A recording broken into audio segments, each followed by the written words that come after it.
Welcome everyone. Hey folks around the world.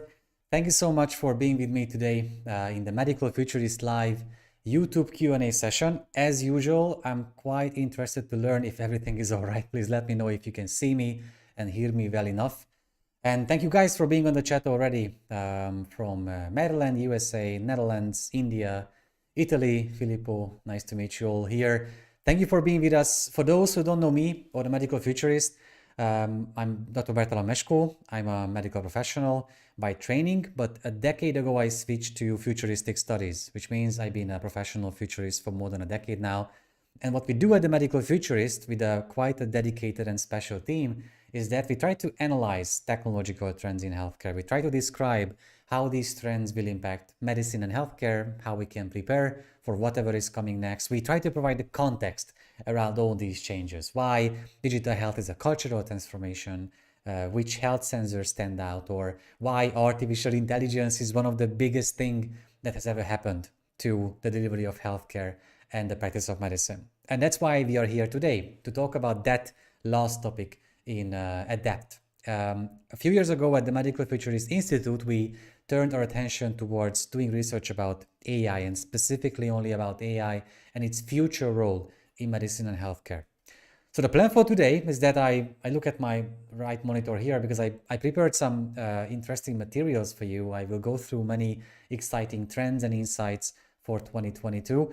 And I'm here to answer your questions. My job literally is to answer your questions. Just think about it like in a way that you just hired me and my job is to answer your questions about artificial intelligence and healthcare and medicine. And I promise you, and actually that's the only thing I can promise you, is that I will do my absolute best to try to answer those questions. And in the meantime, thank you so much, guys, for saying hello from Frankfurt, from Slovakia, India, the Netherlands, Israel, Canada, wow, Mexico, Spain, the US, UK, Austria, Russia, Italy. It's really great to see you guys. I hope we will have quite an interesting discussion here, quite a vibrant thing. Actually, many of you have submitted questions through the Eventbrite website, and you might think these are questions like they used to be 2 years ago when I started doing these live Q&A sessions, like what is artificial intelligence and questions like that. But no, those are really thoughtful, insightful questions and really long ones. So it will take a while to go through all the topics I prepared for you. But I think last time we had about 50, 55 questions. Guys, we can beat it. You and I, we can beat it. And really, I will do my best. I just had my second cup of coffee today. So let's bring it on and talk about the most exciting thing that has ever happened to healthcare. I'm not even sure it's entirely true. I always fight in my mind between two things. Which one could be the biggest thing that has ever happened to healthcare? One is artificial intelligence, without a doubt, out of the range of technologies that have been impacting healthcare. But the other one is patient empowerment. I still think that patient empowerment is the biggest milestone in the history of medicine. Let me just shoot out with one question that I just received about what will be the, let me share a question with you all. What will be the biggest disruption in healthcare over within the next 5 years? For me, it's easy to say out loud that patient empowerment has been the biggest thing, but the next big thing will be artificial intelligence, not just AI appearing on the medical healthcare market, but the way patients have been becoming the newest members of the medical team. Well, something similar will happen to AI. So the far the biggest disruption in healthcare in the next 5 years will be how automation will become the newest member of the medical team. That's quite a good question to start with. So wow, there's so many of you being here in the chat. Thank you guys again. Nigeria, Greece. It's great to see even new faces and new names on the chat. So welcome, and let's jump right into it. Tung Nguyen asked the question, how can a pharmaceutical company leverage medical chatbot technology? It's a very smart question to ask, and it actually brings in quite a range of topics into the discussion. First of all, no pharma company should use or implement the technology just because it seems to be a good trend. That has no use. If there is a patient or clinical need, or a business niche or business need within the pharma company, where using a chatbot, using automation for delivering discussions with patients or customers or physicians in general would be of value, then that could be an area for involving chatbots. For now, I've only seen chatbots being implemented by mostly medical associations and healthcare governments, because that's one way to release the burden on medical professionals, especially when it comes to mental health. When it comes to a pharma company, I can only see risks, because if a pharma company implements a chatbot to maybe build a better relationship with patients and they can discuss things with more customers, the only thing I hear in my mind is that what if it makes a wrong suggestion or says something out loud that shouldn't have been said out loud. And that's why it might be a bigger risk for a pharma company, that it makes it really risky to be used or implemented in a medical setting. Wow, Filippo Pesapane, thank you for this thoughtful question. What is, in your opinion, the main limitation of the introduction of AI in healthcare today? Cultural, legal, or ethical issue? Well, you just poked the monster here.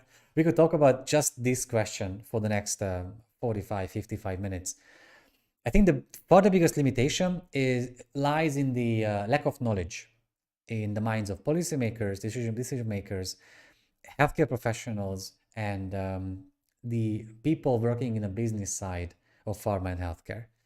The technology is mostly there.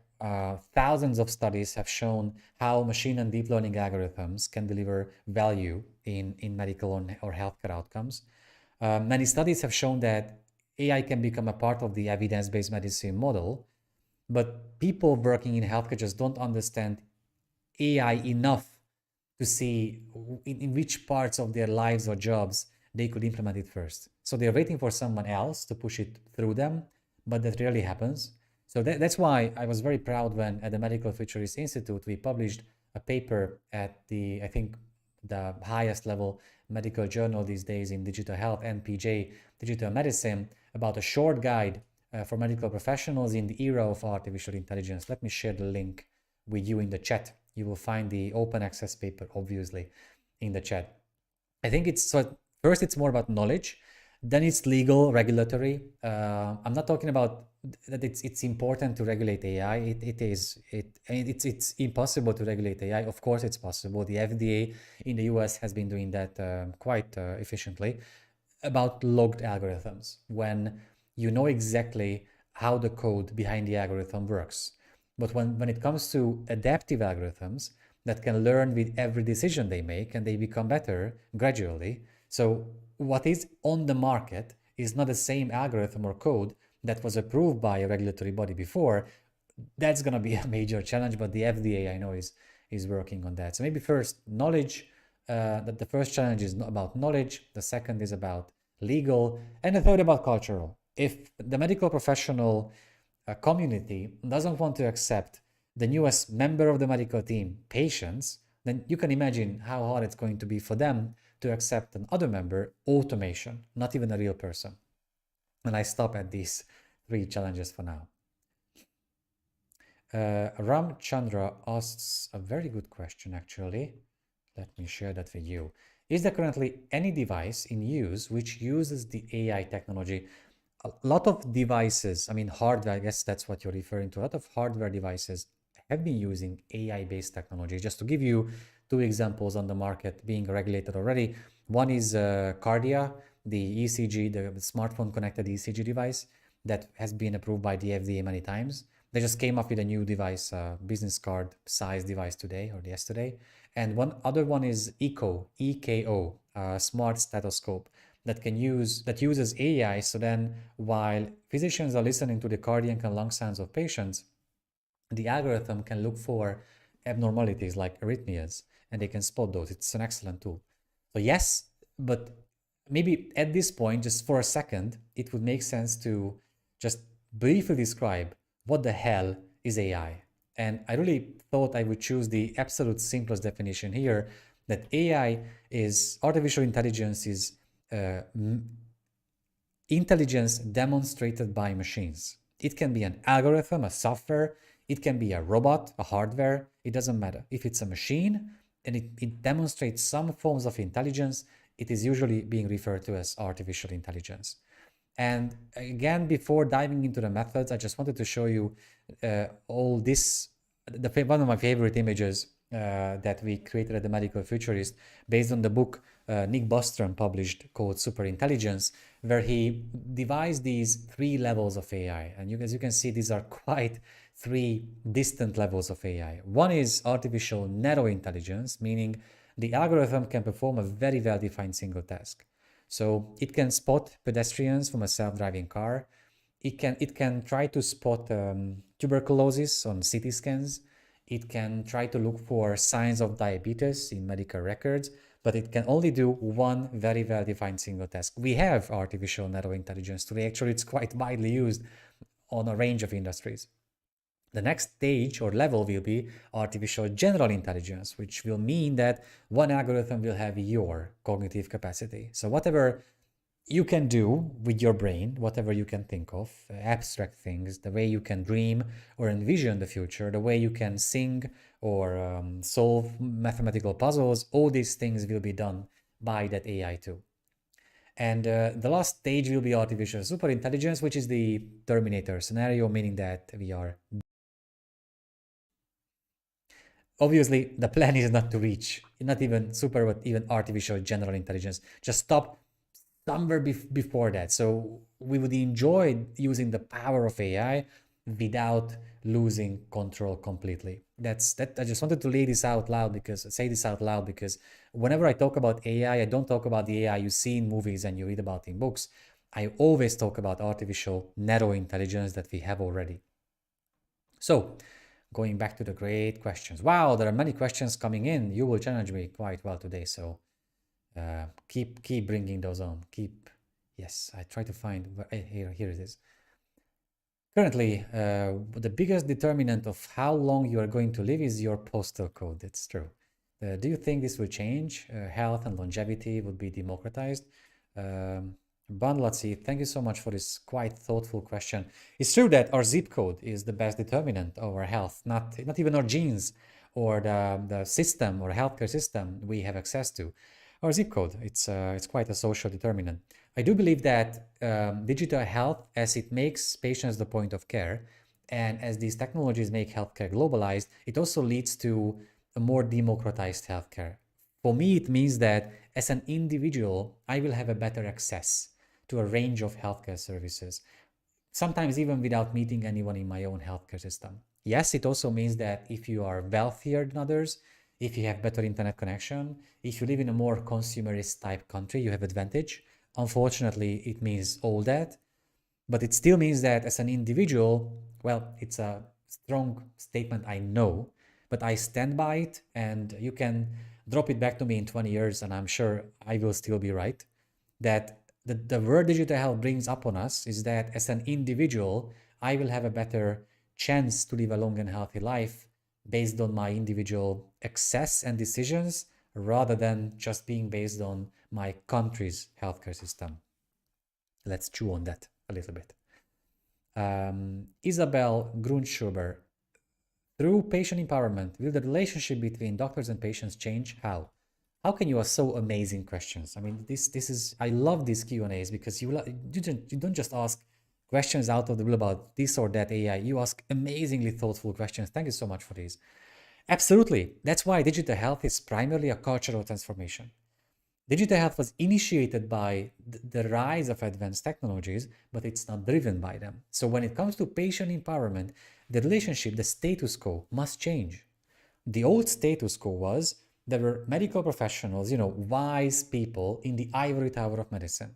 And when we patients needed something from them because we had a symptom, then we went there to the point of care to ask for medical help. They let us into the ivory tower of medicine. They prescribed something for us, and then we had to leave the ivory tower. And now it must be different because patient empowerment brings in many new things into that status quo. It brings in new information, data, insights that patients can bring to the table, value that patients can bring to the table. And it comes with a new status quo from the hierarchy of the doctor-patient relationship. It must be transitioned into an equal level partnership. And if I can just spend one more minute here, because that's one of my favorite topics of all, why we talk about digital health when it comes to AI and patient empowerment, it's that this is the new model of healthcare. You know, scientific revolutions don't take part like they don't happen like a pyramid is building. Knowledge on knowledge is being built upon, so we will know more about the field, and that's how. No, there are circles of models, and when a new model is coming into the picture, there is a disruption and confusion reigns until the new model can take the last model's place. The current healthcare model is that there is an ivory tower of medicine, and healthcare professionals can access everything within the tower, and that's it. The new model is that, but patients can bring value, insights, data, information to the table.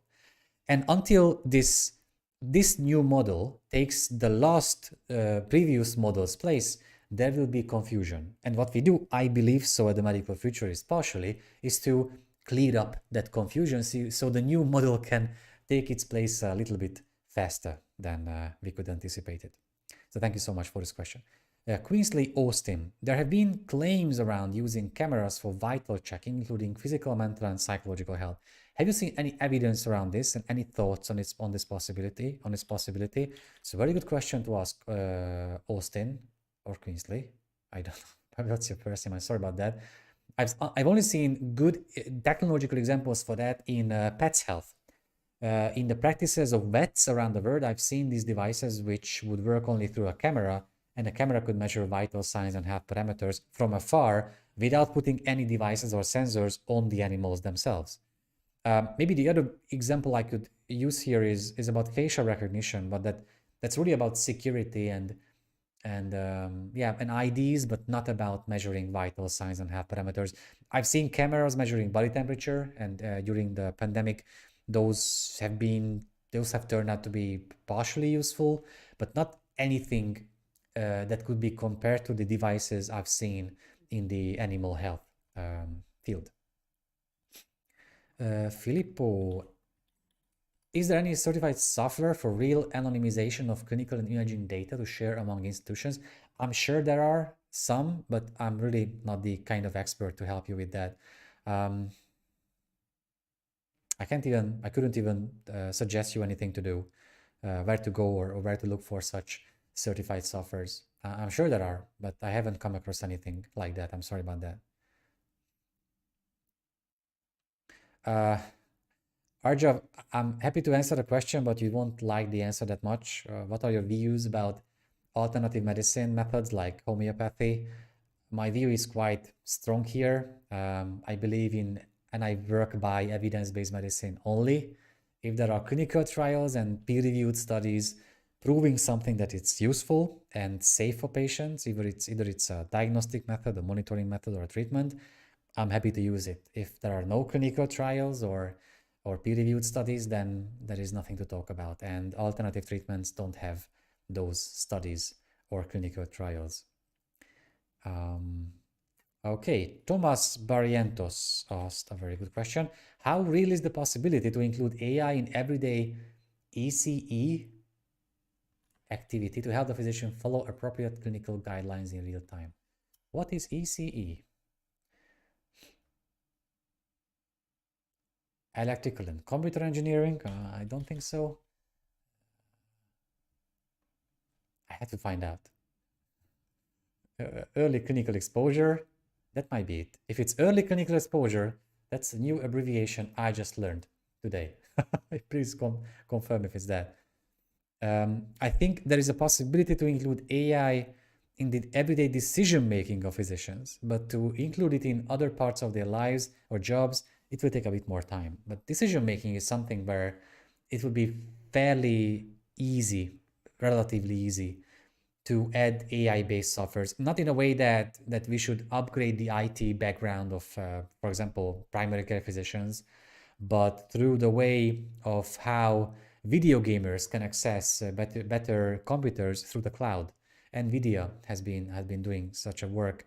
So through those cloud resources, it will be possible for these physicians working in rural areas with not so much improved or advanced IT structures or background infrastructures to still access AI-based solutions, and those could play a role in their medical decision making. Ivor Juster, thank you again for being in the chat. It's good to see you here. Will AI help a clinician with a patient speaking a different language, not just translate, but convey nuances, characteristic of the patient's language, and that are important context for clinician to understand? If you go to Google Translate, you see how over the years it has become better. But to be able to do that, my only issue, my major concern here is that if it makes a mistake when I want to learn something on the internet, it's a mistake. When it makes a mistake about such nuances, it might be even irreparable. So I'm not sure if that's the direction even for natural language processing to achieve that kind of level. Just being able to translate a patient's a foreign language into a language the physician can understand without making major mistakes, I think should be a good enough goal for all of us in the next 5 or 10 years. Maybe I'm pessimistic about this part of AI, but that's the practical reality I've seen so far. Where will AI have its largest impact in healthcare in the next coming 2 to 3 years? It's a very good question to ask, Ulf Leslie. We just published, and I don't want to avoid answering the question, I just want to point out that we just published not a study, but a very detailed article about AI in healthcare, 10 medical fields AI will change completely. And I will share the link in a second in the chat, because in this, I laid out so many details about organizing healthcare logistics, medical records, creating treatment plans, taking over repetitive jobs, improving in-person consultations, scheduling, invoicing, precision medicine, drug design.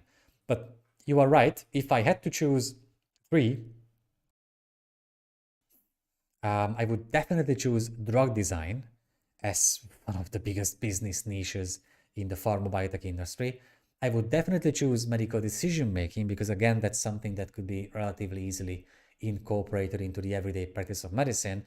And I would choose healthcare logistics, like when in the middle of the pandemic, Germany started using AI to better organize their ventilators across the country. This is something that's a repetitive database job that I think an AI can do much better than any medical professional or even public health specialist.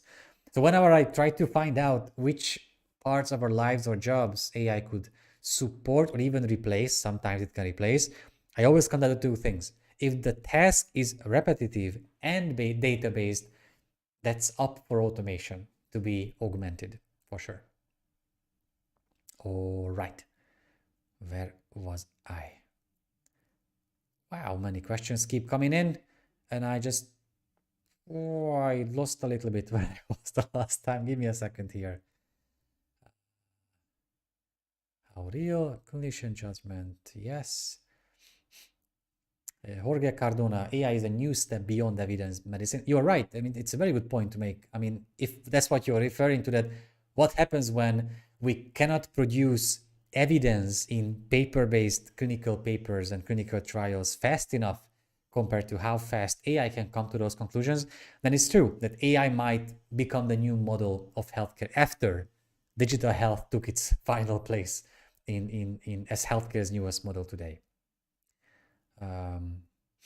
Leire Raimundo, it's a very thoughtful question to ask. I'm not sure if I can give you something like a good direction here. What are your thoughts on the availability of experts to label data? Doctors, radiologists are so thinly spread already in their day jobs. Should this work be outsourced to manage the workforce? It's a very good point to make. I was very astonished when a few years ago I realized how important data annotation is in the medical parts of AI. And that's why we published even a study about why data annotators are the unsung heroes of the AI revolution. This is an open access paper, and so here it is. I will share the paper with you right now. It's an open access. You can all access it for free. And in that, I lay out actually many methods. What you mentioned, how this task has been outsourced to third-party companies, where they might be able to find physicians who would love to spend some time doing data annotation for money, and there are companies looking for such data annotators. Stefan Granitzer, it's a very strong question to ask. Let me share it with others too. From a regulatory classification perspective, is it a fair assumption that AI-powered SAMD, software's medical device systems, would typically meet the criteria of medical decision making? I think software as a medical device systems can be used not just for medical decision making. This can be used for many other purposes within healthcare logistics, analyzing radiology images, where the job is not to make suggestions, but to just spot changes that physicians should look at. So flagging actually radiology images for human oversight. Therefore, I'm not sure if those two would be the same. Yeah, I think medical decision making is just a purpose, while SAMD is a group of medical technologies. So I think those could be used for different purposes. But the FDA, I don't know that it doesn't have a very clear definition yet about these, especially about SAMD, even though they published the guidance last year, but they plan to publish a final guidance this year. So maybe we will have a better picture by that time. I try to find questions from those who haven't asked questions yet. It's wow, there are about 12 questions in the backlog. Bear with me, I'm getting to the end of it.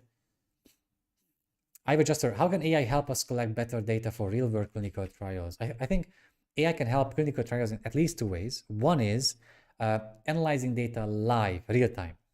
When there was a study about using Apple Watch smartwatches measuring ECG with the goal of spotting arrhythmias that might lead to a higher risk of stroke. Then because of the way the clinical trial was managed through the Apple Watches, the clinical trials data could be analyzed real time. That's, I think, something extraordinary, and that's where AI could play a role. Just imagine analyzing clinical trials live, not after 2 or 3 years you collect all the data and then you spend one or two more years analyzing that bunch of data. No, let's analyze real time. It's amazing.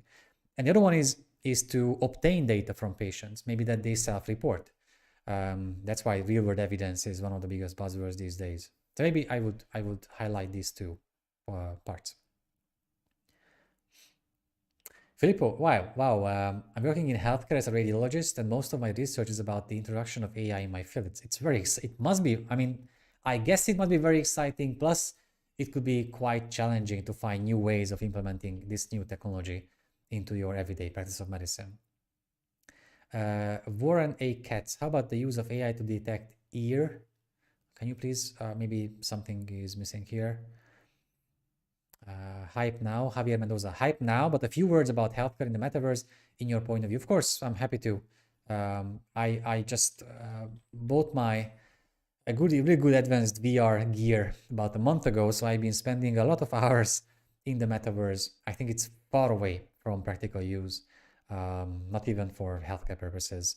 In pain management, in pain reduction, it has evidence in the background, but it's just so technically hard for the average lay people to use that technology that I think the metaverse is something overhyped now. And maybe with even more devices, with even smoother ways of logging in and getting into the metaverse, it might lead to that, but not in the next couple of years for sure. It's just far away from that widespread implementation. XCF3. Let me share the question with everyone else here. Thank you so much in the meantime for sending in those questions. Please keep them sending on. We have about 25, 30 minutes more. And I think half of my coffee is done in my stomach. So I have half more to go through the rest of the questions. I'm trying to do my best here. How about the training of AI for hospital use cases? Don't you think it is much effort to keep the training up to date to get precise results, which is crucial for medical accuracy? And you meant the training data. Still, there is no other way. What I've seen as something promising for the near future is how certain hospitals have become more open-minded about sharing their data. Of course, they have issues about privacy and keeping the privacy of patients intact because the data is coming from them. But like how Moorfields Hospital in the UK started sharing data with Google DeepMind, Google's AI company, even though there was some backlash about that because of its privacy implications. But that would be like a good way of allowing hospitals to share more data so we can make better decisions. Plus, maybe federated learning could be a key here because that allows hospitals to share their data into AI pools. So the AI algorithm could become better at making decisions based on the data without their patient data leaving the hospital's IT infrastructure. GPS, nice name. How can we be sure that big pharma and insurance companies will not use AI for their advantage instead of patients' advantage? I'm pretty sure they don't use technologies for patients' advantage primarily because they are businesses. I'm afraid we cannot make sure. We can only make sure that we keep our privacy intact as much as possible. But like many times on this channel, I've said it aloud, talking about privacy in the digital health and AI revolution is something that has no meaning. There is no privacy in this era. That's not the right question to ask. The right question to ask is how much of your privacy you are, personally, you are willing to give up in exchange for a chance for a longer and healthier life, for more accuracy, for better medical decisions, for better lifestyle insights. And as long as it is your decision, I think ethically, legally, morally, you should be fine. When it's not your decision, but your healthcare government's or health insurance company decision, well, that's when we have a different discussion. But for now, that's just not the case. Ivor Juster, another great question. How can the FDA know what they are approving when the AI will learn and therefore maybe making different decisions? Exactly, that's the discussion about locked versus adaptive algorithms. For now, the FDA is only approving locked algorithms, but next big thing is, as you're describing, is approving adaptive algorithms, which will be different from what they approved in the first place. And maybe the solution for that could be approving companies developing adaptive algorithms and not approving certain medical technologies using adaptive algorithms themselves. Oh.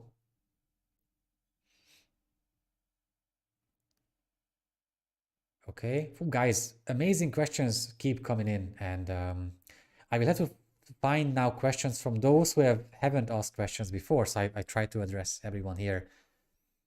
Paolo Rovatti, it's great to see you again in the live Q&A. Thank you for being here.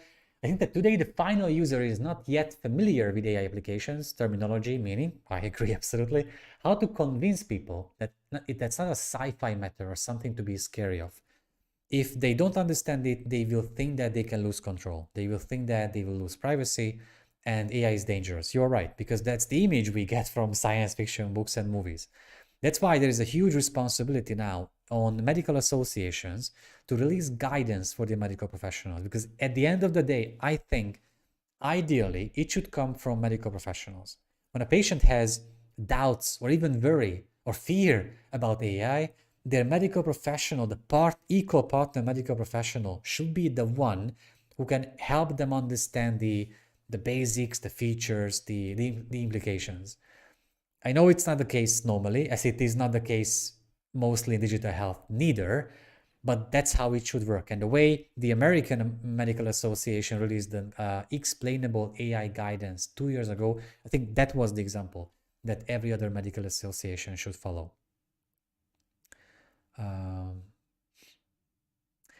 Sharon Doctor, have you seen case management programs in the US using AI technology as a tool for counselors? I'm afraid I haven't come across anything like that.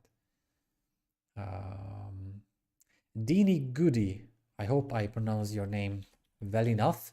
The problem with AI in hiring, for example, is it violates civil rights. Is this a danger to future patients? Will it further bring, I guess, racism in the medical industry? It's a very good question to ask. I just want to make sure we have everything clear here. AI doesn't violate civil rights. The code behind AI was written might lead to such decisions that could lead to racial issues, bias in healthcare. Bias represent a field, a group of issues that should be in the minds of every AI developer, every inventor, and business people who want to bring AI to the market. Because AI is not biased. AI is only doing its job that was written into its code. It has zero IQ, and you cannot bring in bias with zero IQ. But if developers, the writers of the code, keep these potential bias issues in mind, they can actively fight against it while writing the code. That's why we need bioethicists and a lot of studies and reports that raise awareness about these bias. Warren A. Katz, absolutely, it's a very smart question to ask. How about the use of AI to detect early spread of new COVID-19 strains? Even if it could just, I mean, based on the news I've seen about predicting, using machine learning to predict how two proteins can bind to each other, which I just published context about on our social media channels today or yesterday. So the news now, or the new research directions, are about not just detecting new strains as early as possible, but predicting what kind of variants might emerge soon. So we can even be a bit more scientific like when thinking about AI's impact on the fight against the pandemic. 16RO, it's a good question. What are your thoughts on AI pancreas, the automated pancreas, as a cure for diabetes? For those who are not familiar with this term, automate the bionic pancreas or artificial pancreas, it's essentially insulin pump connected to a blood glucose sensor, and an algorithm, maybe using machine learning based methods, can make decisions about how much insulin to administer based on the patient's blood glucose levels. Exactly what the pancreas does in a normal way. These have been in use. Medtronic and companies like that have been bringing such technologies to the market. So I think AI will be inevitable. Its use will be inevitable in bringing this cure for diabetes to the market, but it has been in use already. I think the discussions today are more about improving those algorithms rather than coming up with something revolutionary new. Rana Razanya, how about a device which is based on AI working on genetics to reduce genetic problems? I'm not sure if it's biologically possible. If you are not referring to shaping genetic differences in our bodies, but to shaping the civilizational diseases we might have based on our genes, then I think it would be possible to use the vast analytical ability of AI to bring that knowledge or a range of suggestions to us, patients and physicians.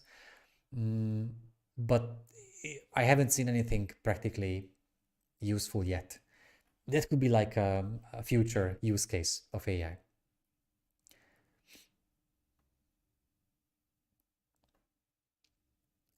Arjav, thank you for asking the question. It's enough to ask the question once, especially when I gave you a detailed response already about homeopathy and alternative medicine. Christopher Murray, thank you for this question. I say that before reading the question. That's how fast I try to be.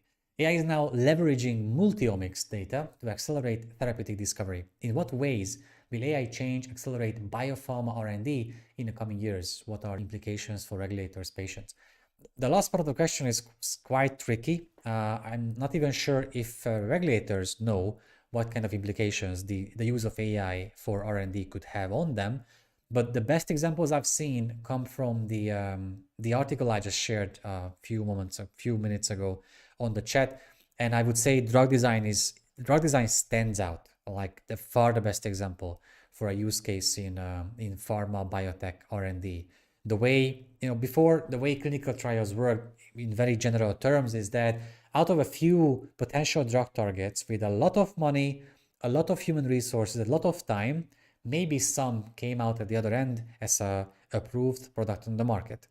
But what especially deep learning algorithms bring to the market as potentials is that with a lot more potential drug targets, with less time, less money, and less human resources, but more analytical power, it could lead to more approved products on the market. So drug design certainly stands out, and you can find practical examples about that in the article I just shared. Brittany Wilson, I'm really astonished about the quality of questions you're asking. Thank you so much for being with me on the chat today.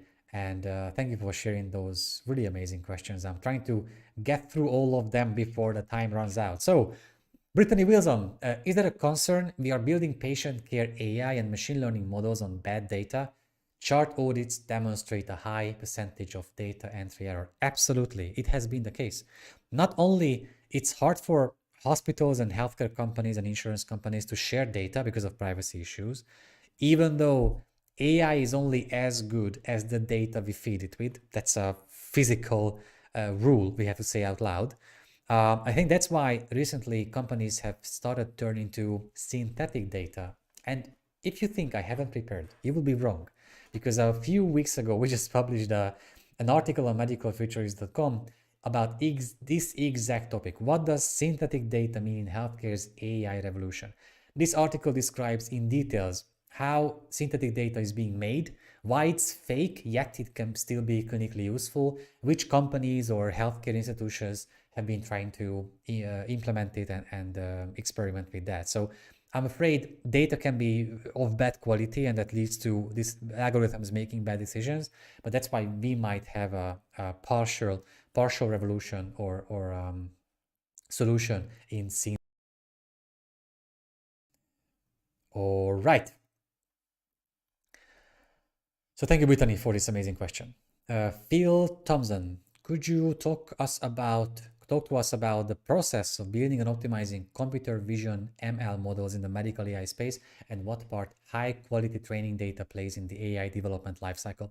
I feel it's such a specific question that you might want to reach out to companies actually working on that. I'm afraid I wouldn't be able to guide you through such a process because we don't build AI-based algorithms. We look at higher level changes around healthcare because of AI and automation. We look at companies that stand out in the AI field, but we have never followed anyone or anything throughout this process.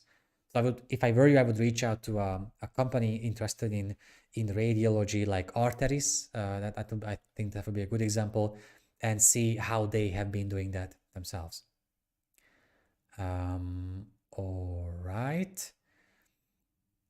Katie Deutsch, how do you see AI playing a role addressing the huge issue of healthcare provider burnout? It's like we have discussed these questions and you want me to bring in a new article, a new study from the Medical Futurist. I'm joking here.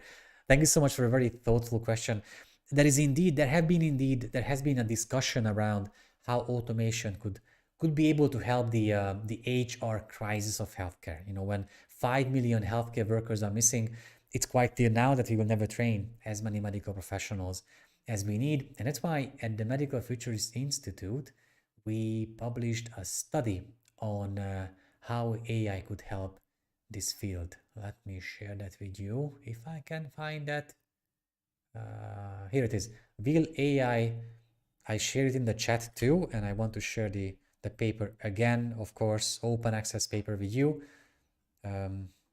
Will AI solve the human resource crisis in healthcare? In that paper, we talk about automation's impact on scheduling, on invoicing, on taking away any repetitive and data-based tasks from healthcare professionals. So I'm pretty sure it won't solve the HR crisis of healthcare, but it can help release the burden on medical professionals. It's a different discussion. I'm happy to dive into that, but I will poke some minds here that I think it has been a luxury already to be able to talk to a physician or meet a physician in person with any kind of even minor health issues. We have to now get accustomed to the idea that the initial line of primary care will be a technological line, a chatbot, an algorithm talking to us. And if we really need to see or to talk to a medical professional, then it would bring us into the secondary line of care.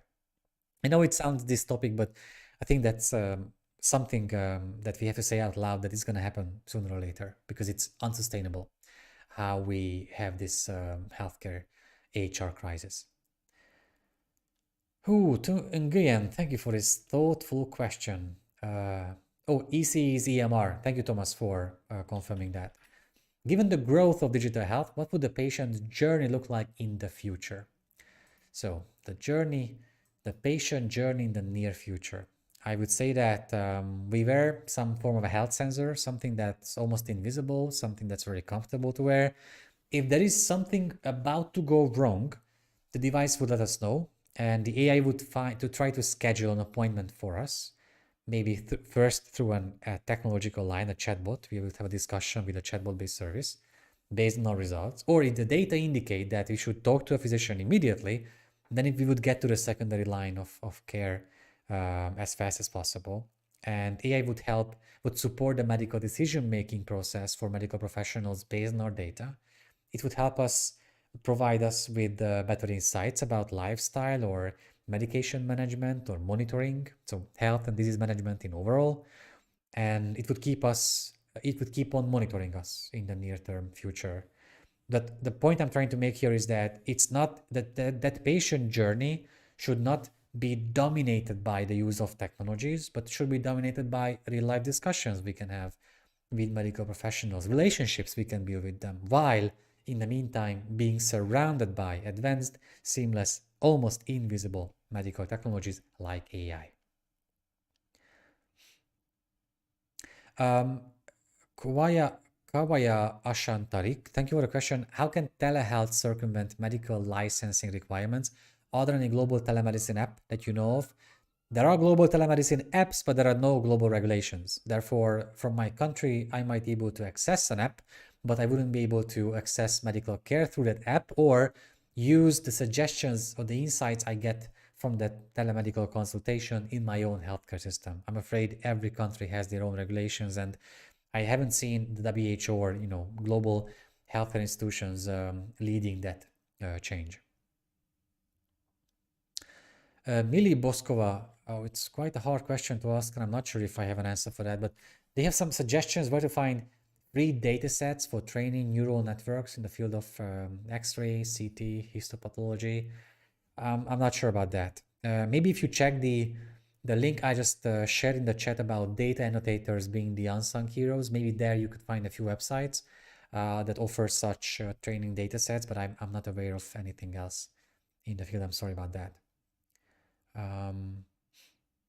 Tatvir, thank you for this quite interesting question. Regarding the pharma industry, how AI can help in promotion of pharma marketing?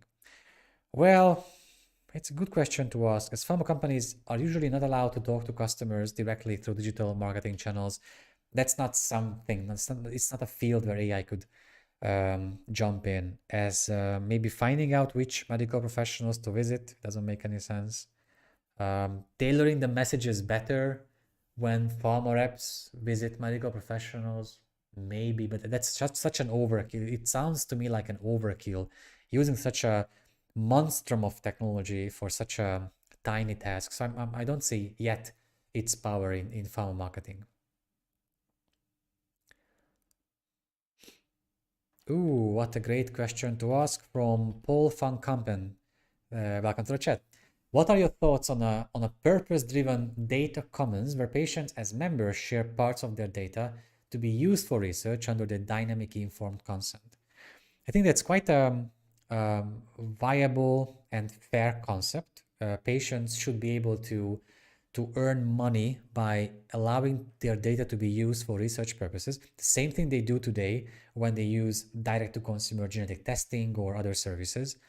But I'm not sure if just the informed consent is good enough. I think what they need now is NFT, non-fungible tokens. And we just published a video on this YouTube channel about NFTs being used in healthcare about 2 hours ago. So you might want to check out that video and the article on medicalfuturist.com about why NFTs might be a more secure technology or solution than just obtaining informed consent. Diego Mercure, thank you for the question. I'm not aware of such good sources. Maybe someone else in the chat could help you with that. Mike Coggins, thank you for the question about how will AI machine learning dramatically improve R&D productivity. We touched upon that talking about clinical trials about 10 minutes ago, and I also shared an article about that in the chat. Narayan Satya, thank you for the question about this. Let me share it with the others too.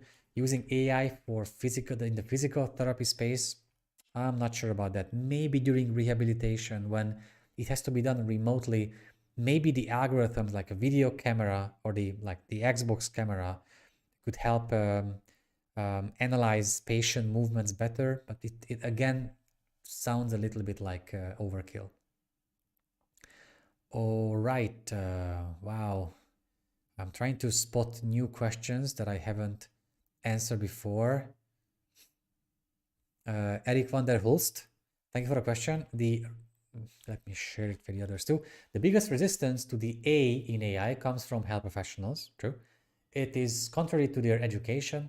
Technologists tend to forget this. So should we change the A into augmented or assisted? It has been medical associations have tried to change it to explainable and many other terms. It's just euphemism. It doesn't help. The term is still the same. The power behind the content behind the term is still the same. We need to help medical professionals get the absolute basics at least about AI, and that's why we published this article. Let me share it with you in the chat. Explainable AI, why you need to understand machine learning in healthcare, which I think gives a pretty good picture about what this field means, just about the basics. Even if we call it, 5 different terms, we will still have to go through the minds and resistance of healthcare professionals. Isabel, of course, it's my pleasure. Thank you for being here and for asking these questions. All right, what do you think about autonomous performing operative procedures as recently reported in animal experiments? The pig experiment, I saw that. Over the years, I've talked to many surgical robotic experts because of the book I wrote, The Guide to the Future of Medicine. And we have always come to the same conclusion that the purpose of developing such fully automated surgical robots is not to replace surgeons. It's going to be impossible. I keep on saying that. But there are certain surgical procedures, like in eye surgeries, where it very much matters if even tiny shakes of the hand can be materialized in the form of a medical error or mistake. And in those cases, fully or semi-automated robots could have a value in healthcare. So maybe in those areas, I see a big promise for those robots, but not in the science fiction way of replacing surgeons in the near future. Bhaskar Chakravorty, it's a very good question to ask. I'm pretty sure that every pharma company developing vaccines today use some forms of AI in their drug design and the development process. I couldn't confirm to you if AI was used already when they came up with the first vaccines, but I'm sure that all of them, without exceptions, use AI now. Stefan, of course, my pleasure. All right. Leire Raimundo, what are your thoughts on using non-experts for tasks that might be complex, but can also deliver on scale and quality with some level of training? That's a good point to ask, actually, because there are tasks where there are not enough experts worldwide simply to be able to develop and provide enough amount of data. In those cases, data good enough should be enough, because even AI can learn with that. And there is a great method called these are networks, general adversarial networks. Let me share that with you. Generative adversarial networks. I just shared a Wikipedia article to them, and we published articles about that because these are two AI or machine learning methods fighting against each other. Like there is one painter who wants to paint better and better Picasso paintings, replicate those, and there is a very good policeman who wants to catch replicas of Picasso paintings. And the more replicas the policeman can catch, the better the painter will become, and vice versa. And that's how these GAN methods could lead to generating more data while the original data was not of the highest quality. Adam Schmidt, nice to meet you on the chat. Do you know of any AI company that helps to analyze blood examinations and microbiological results for doctors for patients? Maybe I'm sure in histopathology there are AI companies like that, but I haven't yet come across any company that would do that just directly to blood results and blood tests. But in pathology, I'm sure there are many. If you look at if you do a search for the top 100 companies of the medical futurists, you will find those companies we found to be the most exciting in the world of pathology. All right. Okay, we are getting to the end of it. Only have two minutes left, so I'm trying to check out the last questions. I'm so grateful to you all. You haven't even let me go back to the questions that the people in the Eventbrite website on the Eventbrite website asked before. So yeah, thank you so much for these really insightful, exciting, interesting questions. I can't tell you enough how grateful I am for you for being here in the live Q&A. Just a final few thoughts. If you go to leanpub.com, then you can find all the ebooks, then the executive summaries we have published. And of course, we have one executive summary published about artificial intelligence in healthcare. I shared the link in the chat. That's the ebook I'm far the most proud of. We have worked on this for many, many months, the whole the Medical Futurist team. So that's one way you can support what we do through buying our ebooks. Another way is just by following us on medicalfuturist.com, on the Medical Futurist YouTube channel, on all the social media sites of Facebook, LinkedIn, Twitter, and Instagram, where I publish analysis about daily news many, many times every single day.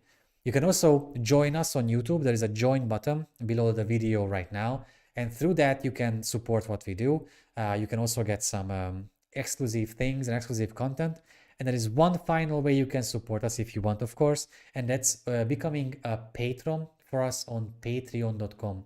We are quite active on that site, which means if you support us on patreon.com/themedicalfuturist, I just shared the link with you on the chat, you not only support what we do so we can keep on creating free content for 1 million followers worldwide, but you also get content nobody else receives on other channels. Exclusive analysis, reports that I analyze. I read many reports, so you don't have to, and I share those only on the Patreon channel. So guys, thank you so much again for being with me in the live Q&A. Thank you for these amazing questions. I'm very grateful if you can support us through any of these ways, but if not, just please follow us for free on all these channels, and I guarantee you that we will keep on providing hopefully useful scientific content, providing the context around digital health technology with a special emphasis on artificial intelligence. And again, I think the new model of healthcare is how patients are becoming the newest members of the medical team, but the next model of healthcare will be about automation, artificial narrow intelligence, becoming the next member of that patient-doctor eco-partnership medical team. So of course, thank you guys for being here from around the world. Thank you for the amazing questions, and see you next time. In the next live Q&A, we have been cooking something really exciting for you. Ebooks have been exciting and many things we have been doing and papers and infographics. But the thing I plan to share with you in the next Q&A session is the biggest thing we have been working on since the Medical Futurist was established a decade ago. So yes, that's how excited I am. And that's why I can't wait for the next 2 or 3 weeks to pass so I can share the biggest thing we have been cooking for you at the Medical Futurist. So thank you so much again for being with me today. Have an excellent morning, afternoon, or evening, and see you at the next live Q&A session. I have been Dr. Bertalan Meskó, and thank you so much for watching the Medical Futurist.